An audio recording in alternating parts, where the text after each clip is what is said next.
News of a developing story here in the UK. We are hearing from the government. They have confirmed to the BBC that a notorious female British jihadist was actually killed in a drone strike in Syria. This is Sally Ann Jones. Well, let's bring in our correspondent Richard Lister, who's been looking into this.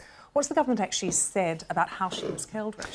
They're not saying anything publicly. They're still being quite cautious about these reports which emerged here and in the United States a few hours ago. But Whitehall officials here in London are basically saying that the reports are not incorrect.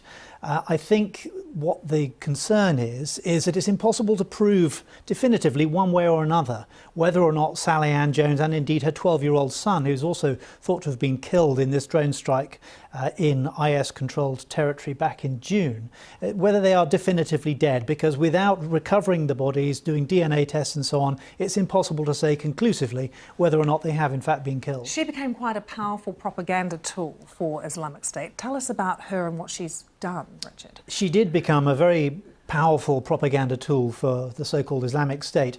She married a jihadist hacker called Junaid Hussain, and they both were in Syria. She went to Syria in 2013. Now, he was killed in a drone strike in 2015, but she's maintained a number of Twitter handles, at least 20 accounts and so on, in which she encourages women to join IS. She encourages attacks on Western targets, and she also gives information about how to construct bombs and other weapons. So she's been a very important tool for so-called Islamic State, and in the past few months those accounts have all been silent, which would also indicate that she is off the scene. And she has an interesting background as well. I mean, she was once a punk rocker. She was. In the UK. She was a musician here in the UK. She lived in Greenwich near London and then went to Kent, a little further away, before suddenly deciding that she was going to enlist with Islamic State and going to Syria.